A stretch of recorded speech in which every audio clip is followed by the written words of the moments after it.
Welcome to the GonZealous Group, purveyor of food at the proper time, food for thought, and the SSS, the Spiritual Snitching Society.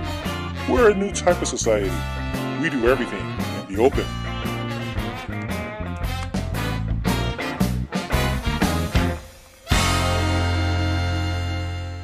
That is so Satan. Hello, everybody, and welcome back to the GonZealous Group, a proud division of the Kingdom Hall of Happy Apostates. And today, like you all know, it's Circuit Overseer Week. It's a special week, and unfortunately, our Circuit Overseer, JT, was unavailable to come this week, but it's even better because our substitute Circuit Overseer is coming in, and it's Susan Gaskin. So without further ado, let me hand everything over to Susan Gaskin while I go out and work the assigned parking lot attendant. Yeah, I'm working parking lot today, so enjoy. Hello, everyone. I hope you're not too disappointed that your regular Circuit Overseer JT couldn't be here this week. But I'm here for your special week of activity as the substitute Circuit Overseer, as Gigi, or Gilbert, just mentioned. What?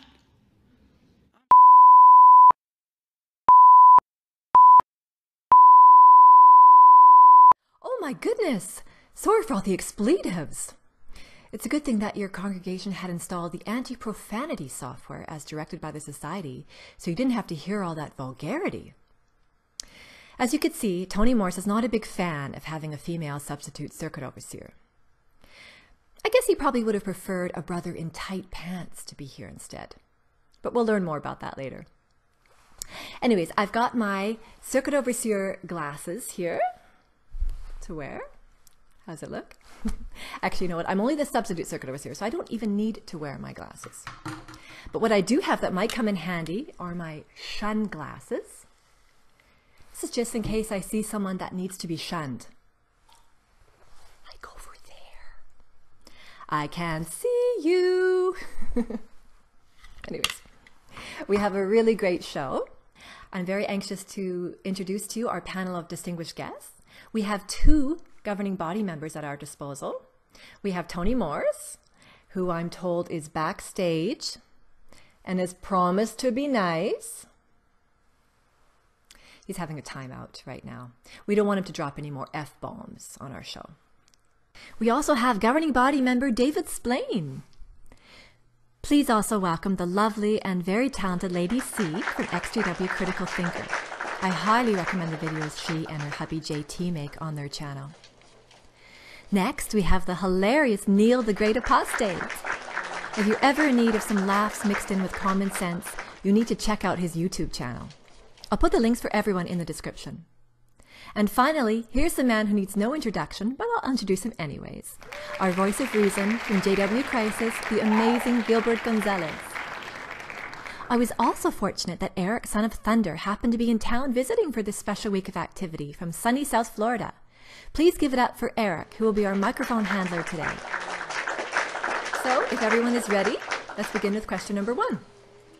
The organization has changed a lot since I left in the year 2000, and many of the older ones are not really sure what's going on. Oh, hang on a second. Oh, Tony Morse wants to say something. Let's hope it's not more profanity. What's wrong is this extremely tight pants. It's not appropriate for a Christian. And I want you brothers to think about this. Do you remember that many, many, many homosexuals are in the clothing industry and doing the designing? Don't you know they love it when you're wearing tight pants?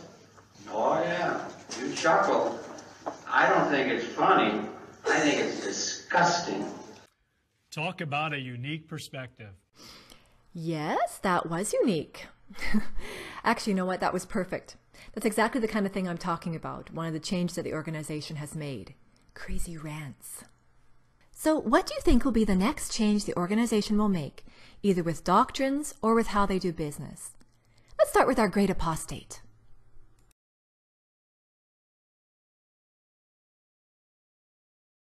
Hi Susan, thanks very much for having me on in the place of Gilbert. Hi Gilbert, I think you're taking part in this, aren't you? So good for you. what changes do I think will come in the future? Well, I left like you in 2000-ish, and I'm amazed at the amount of changes that they are going through. I mean, it's almost not the same organization anymore. And my parents are out. My former presiding overseer, he left about the same time as me, and we are all pretty gobsmacked at what we see, at how dramatically they've changed, how quickly, and how unrecognizable they are in the past, from the past days. That said, they're still the same bullshit. Do I see that progressing? This is what I think is going to happen, and I'm going to be the first, I think, to say it. Hopefully I'm totally wrong, but who knows. I think in 50 years, what the biggest change that Jehovah's Witnesses you'll see is the move to online services. And I don't just mean services as in the things they provide, I mean the actual meetings. I think that in the future, there'll be vast areas in America, Canada, Britain, Europe, that have, because Britain's not part of Europe. Oh, no way. No, because I think that in the future, the congregations are going to shrink even further. They're going to want to isolate themselves and insulate themselves from lawsuits. And how much better to just say, well, we don't have a congregation in that area, but there's a guy who watches our website there. It wasn't our fault for what he did. So I think that's going to be the case. And I think that the Jehovah's Witnesses will claim, much like the Scientologists, that, oh, we've got these huge numbers, but never really back it up with facts. Like the Scientologists say, we've got like 7 or 9 million Scientologists, but that includes anyone who's ever been given a piece of literature by them. Whereas in reality, it's like 40 or 50,000. So I think it'll be something like that. And in the future, it'll be harder and harder for you to even tell who's a Jehovah's Witness and who's just some guy who goes on the website. So that's what I think will happen. And, well, the less Jehovah's Witnesses, the better, let's be honest. Thanks very much for asking. Excellent thought. I can agree with that. More and more stuff online, including congregations. So they'll be even more robotic. Lady C, what do you think?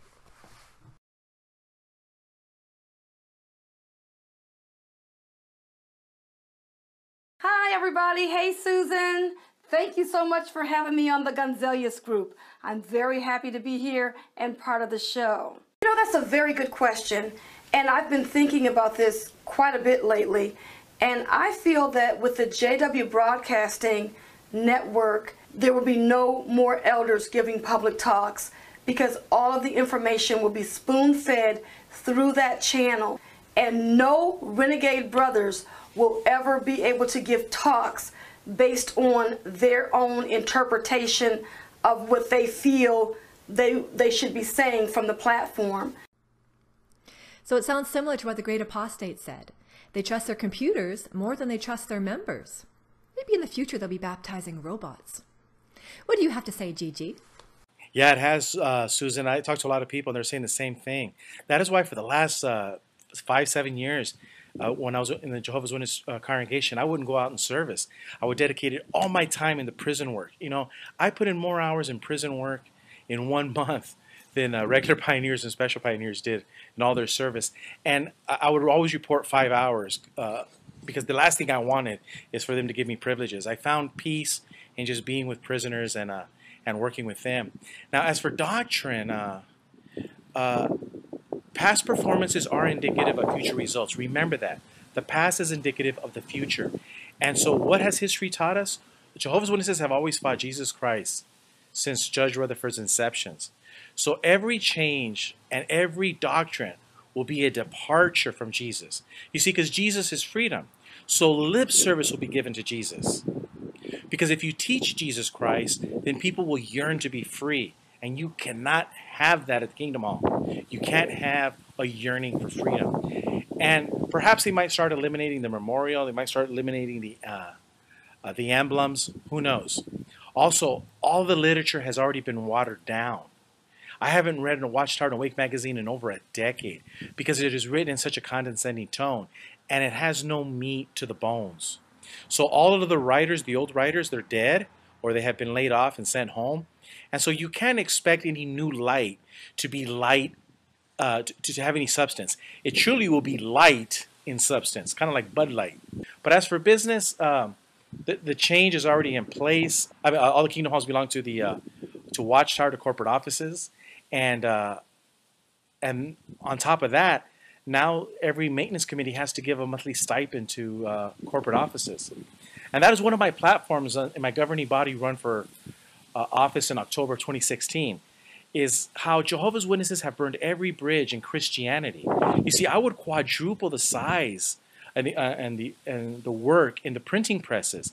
You see, Watchtower is sitting on a gold mine of kinetic energy. They have great software, they have great printing presses, great infrastructure, and they could be using that to make money by helping other Christians, preach the gospel, and in turn they could use that money to make sure that the people at headquarters have a monthly stipend and also a retirement account. So when they exit Watchtower, when they exit headquarters, they're taken care of financially. So it is just a crying shame, and I wish the shareholders and the corporate officers are listening to this show, so that way they could see that they really need to get rid of the governing body as it exists today. Wow, you brought out some really good points there. And you're right, they are drifting further and further away from what Jesus had taught. Jesus had taught us to love our enemies and to be forgiving of others. I see a lot of professed love from the organization, but not a lot to back it up. And towards non-members, I don't see much love at all. And towards ex-members, I see even hatred. Not at all what Jesus had taught. Oh. I'm being told that we have an uninvited guest who wants to sing us something. Why don't we listen in? I'm just a cart made up of bits and pieces, a frame, a handle, and some wheels. I'm so glad to be a public witness cart.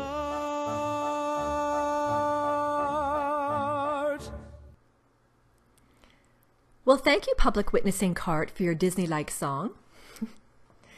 You know, maybe we could weave him into the show, because we are seeing a lot of these public witnessing carts around. And their goal seems to be to just stand around and wait for others to approach them. So for question number 2, do you feel that this is an effective way to preach? Or how would you do it if you had to do it? Let's start with Lady C this time.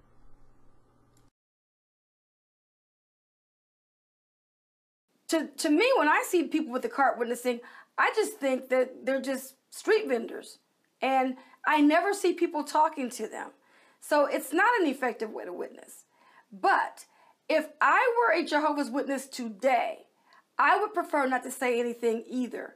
The less I would have to say on behalf of the Watchtower Bible and Tract Society, the better. So for the Jehovah's Witnesses, I think that's a great thing for them, that they don't have to speak. Great answer. The less said, the better. Oh, great apostate, what say you? Well, the witnesses are doing a lot more of this cart witnessing. That's true. It's not witnessing. It's not preaching, right? Let's make that clear. It's not preaching. It's hardly turning over the moneylenders' tables. Okay, it's hardly getting into a deep, meaningful conversation with someone about their life and encouraging them to change it. It's standing there miserable, holding your little watchtower out and hoping to God no one talks to you. And if you're a kid watching this, it's doing all that and hoping somebody in your class doesn't see you. So I don't think it's preaching one iota. I made a video yonks ago. That's a Northern Ireland word. Yonks means a long time. Where I described it as the human equivalent to a wavy, wacky, inflatable arm man.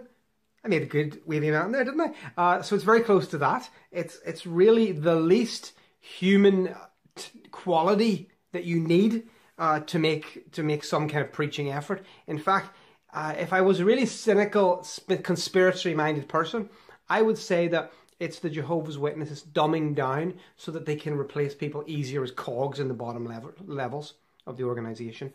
Because hey, what's it take to just stand there and hold out magazines? You don't need a reasoning book for that now, do you? And if you have an argument, what do you say? I'm not here to argue with you, sir. Go to jw.org and then you'll learn all our teachings. So it's dumbass stuff. And I think it's intended to be dumbass stuff. So yeah, it's not preaching. How would I preach to people? I preach to people. I suppose I do preach to people now. Video, internet, the Jehovah's Witnesses, they're doing this crappy half-assed thing in the public, but they've got a real slick operation now going online, and I see that being a big thing for them in the future. I also see the whole operation going online in the future. I wouldn't be surprised if you find that in the future there will be whole areas without congregations. In 50 years, there will be swathes of America and Europe, not a congregation in sight, but there will be people who claim to be Jehovah's Witnesses, who are soloers, who do a little bit of preaching, and who learn all they can from the website, and then they meet up for assemblies, and that'll be their sole Jehovah's Witnessness. And I think the Kingdom Halls will start to die out, because I think they're switching it to internet because it's way cheaper. So I see that's what's going to happen. If I had to preach to people, which I kind of do now, I'm just a jackass. I like the internet, and I like making silly videos, and apparently it helps some people. So go figure. Thank you. Yes. It's funny that he referenced the Jesus turning over the money changer tables, because every time I see one of these carts, I have to resist the urge to go and flip over their carts. But I know this wouldn't be a wise thing to do. Well, first of all, it's violent, and I'm not a violent person. But it would only help to fuel any persecution complex that they may have. Gigi, what have you got to say?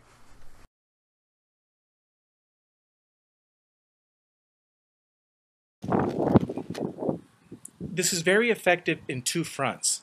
The last thing you ever want to have a Jehovah's Witness do is defend his or her doctrine. The last thing. If you can keep a Jehovah's Witness from engaging in debate, you can keep him or her captive to an organization. Jehovah's Witnesses are trained not to engage in debate, in politics, and anything of substance. That is why the GonZealous Group is groundbreaking for Jehovah's Witnesses, because Dr. Martin Luther King said, "Rarely do we find men who willingly engage in hard, solid thinking. There is an almost universal quest for easy answers and half-baked solutions. Nothing pains some people more than having to think."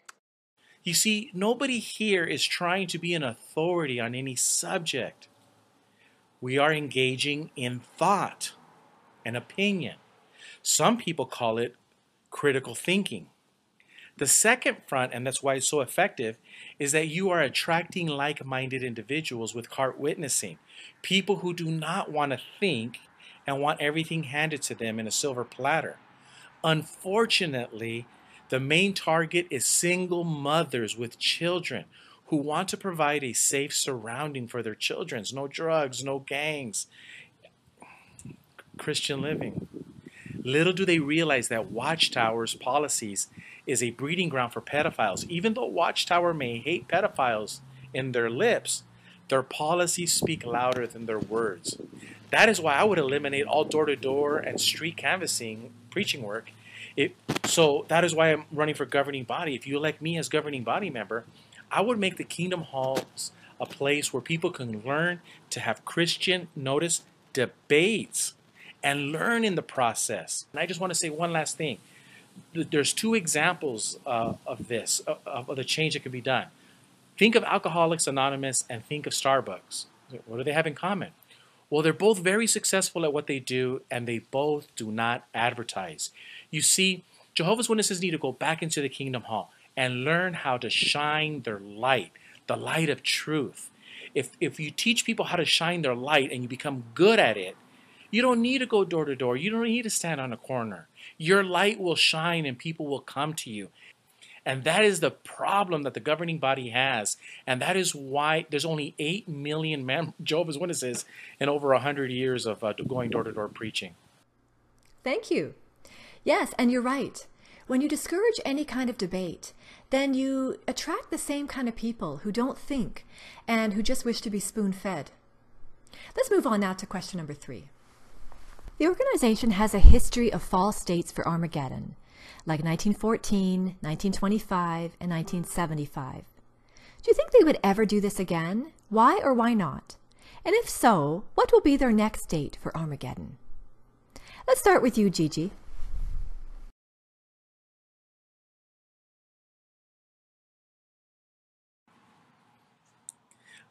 As for false dates, remember the phrase, "Fool me once, shame on you.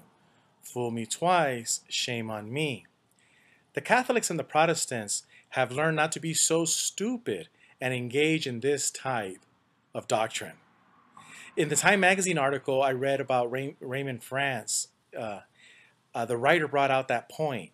Watchtower has set themselves a deadline timetable by end times theology. However, Watchtower is run by stupid individuals. Have you seen any of Brother Let's videos? I mean, come on. So unless they get new leadership at the governing body, who knows what they are capable of and what dates they'll come up with. Now, remember this. God allowed Pharaoh to double down on his stupidity. Do you remember when Moses wrote, but in fact, for this cause, I have kept you in existence, for the sake of showing you my power, and in order to have my name declared in all the earth. Are you still behaving haughtily against my people and not sending them away? So, if our Father in heaven allowed this, would not Jesus Christ, his Son, do the same thing?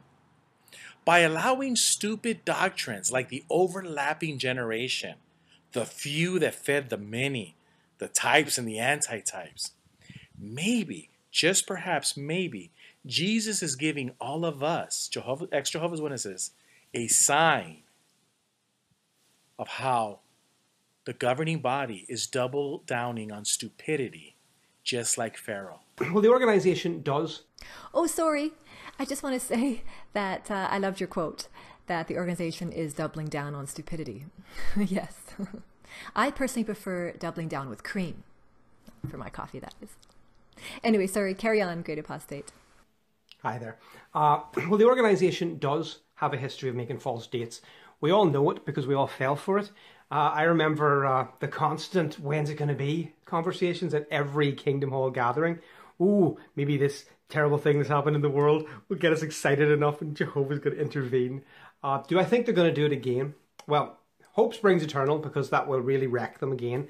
But the answer, I think, is no. I do not think they're ever going to do it again, and I'll tell you why. Because I think the Jehovah's Witnesses are getting outside help, right? Sure, they've got lots of talented and qualified people who are helping them do their website and stuff, but I think, I have no proof for this whatsoever, but I'm sure it'll come out with a leak one day. I think that they've got marketing consultants, because if you look at what they're doing, how they switched to the whole non-threatening preaching method with the carts, how they've stopped arguing with people, how they've gone off a little bit, quite heavily in fact, they've gone off the whole, oh, you whore of Babylon, for going to another church. How they're doing the Caleb and Sophia gross cartoons, and their website's so slick. I think they've got marketing consultants. I do. And I think that what they say is now being filtered. Their spiritual teachings are being filtered through marketeers who go, how's this going to play in Peoria? Or wherever it is, whatever it is they say. Run this up the flagpole and see how it flops. I think that's what they're doing. So I think that anytime they come up with some kind of bullshit nonsense from now on, that's going to be reviewed by a panel of experts who say, yeah, do that, but you're going to lose X amount of $1 million because you say it. And they're all going to have a good old think and a cough and then say, oh, maybe the Bible doesn't say that after all. So no, I don't think there's going to be any more of that nonsense. Though I wish it would, because it's friggin' hilarious. Yeah. Unfortunately, I think you're right that they are getting outside help. I mean, most of them don't have any higher education, and they have the money to get this outside marketing help. So why wouldn't they? Lady C, you're up.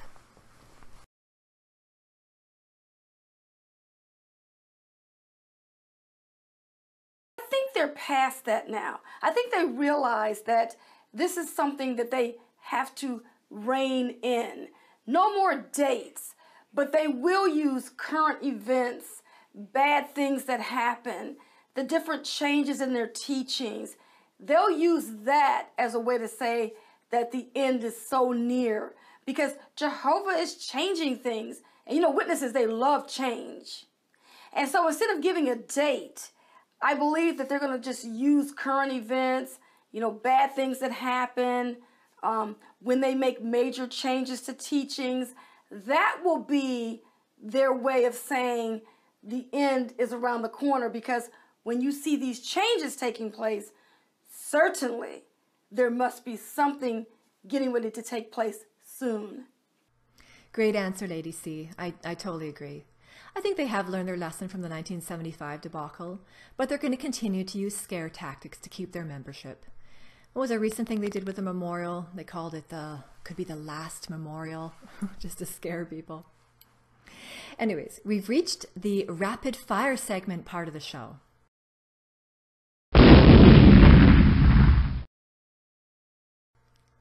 This is where the questions are fast and the answers are even faster. So we're going to go in the following order. We're going to start with Neil, the great apostate. Then we'll go to Lady C.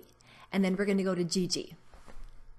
And if either of you two governing body members wish to chime in, Tony, you can blow the horn that we gave you.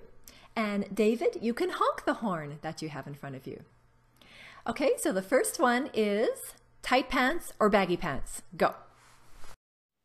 Tight pants or baggy pants? Baggy pants. No one needs to see my junk. Oh, tight pants, of course. Both. Women should wear tight pants. Men should wear baggy pants. Extremely tight pants. You don't look as good as you think you would look, except to a homosexual. And you know what the sisters tell me? They don't like men wearing tight pants. And I see these sisters' heads going, that's right. You look disgusting. Well, it looks like tight pants won that round. Sorry, Tony. Next question. Is 8 years old too young to get baptized as a JW? Can an 8-year-old get baptized? I don't know, can an 8-year-old clean their room? Until that 8-year-old can clean his room, he can't get baptized, okay? Because Jehovah's a damn sight more of a commitment than tidying up your room and getting your underwear in the correct box. No, don't. Don't let them get baptized. Bad parent. Bad parent. I would say no. No getting baptized at 8. Much too young. 8 to 12 years is a perfect age for baptism for a Jehovah's Witness. I was fished out of water at 8 years of age, in the 3rd grade. The Catholics are the best, though. They baptize at birth. We want our young ones to make progress in the truth. We study with them since they are very young. And once we have studied with them for 5, 6, 7 years, you would expect some progress from our young ones. If you studied with a Bible student for 5, 6, 7 years, you'd expect the student to make progress, wouldn't you?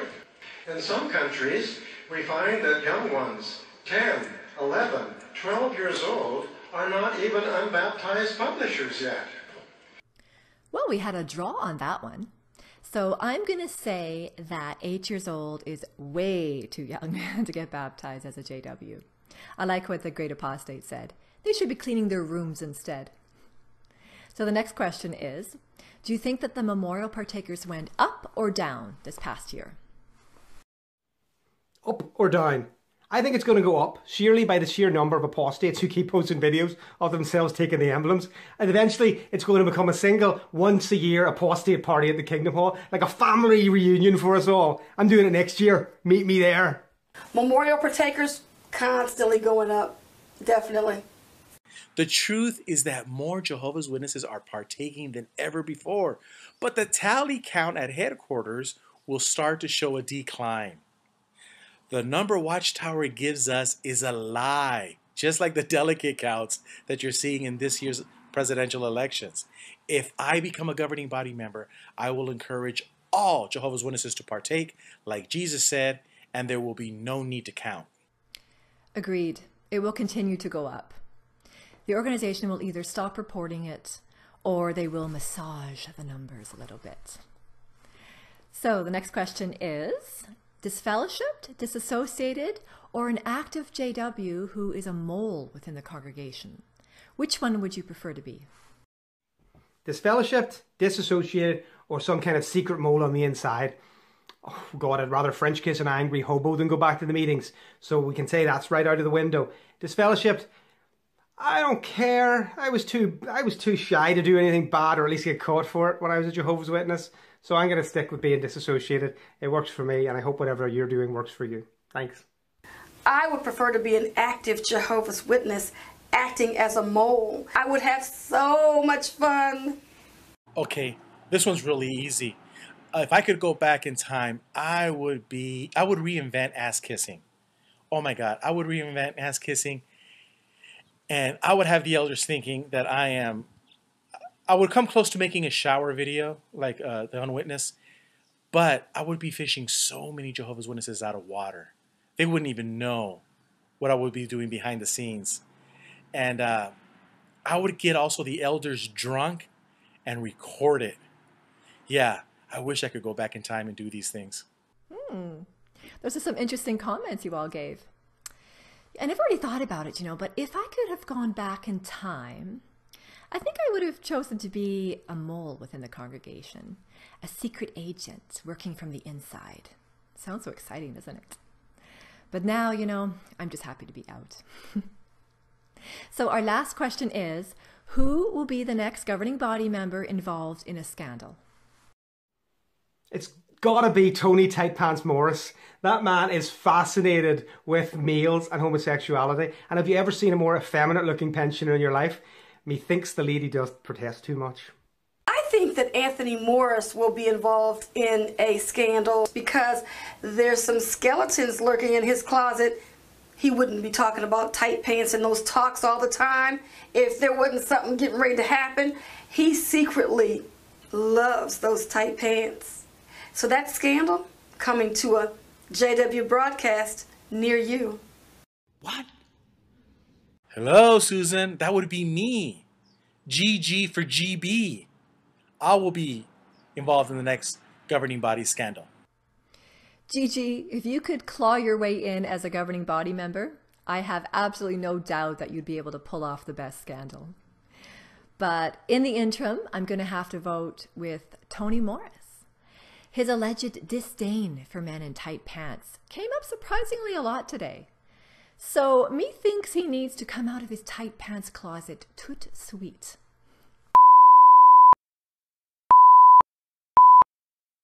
Wow. Hang on. Security. So that ends my segment for today's show. Thank you all so much for your participation. I just loved all your answers, and I had a really great time with all of you in this special week of activity as a substitute circuit overseer. We just have to have one final meeting after the show where we're going to discuss your publisher timesheets. And one of you, you know who you are, needs to still hand in your time for the month. So thank you all very much again. It's been a pleasure. Please bear with us as we close with this special announcement.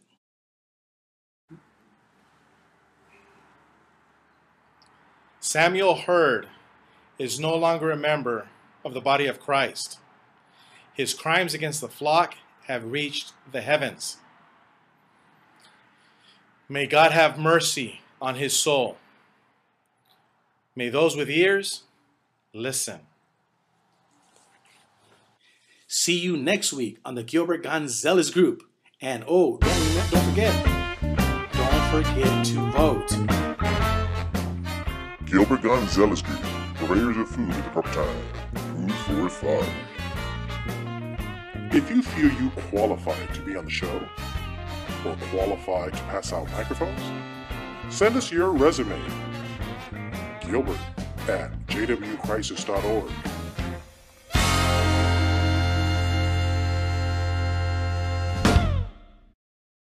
That is so Satan-y.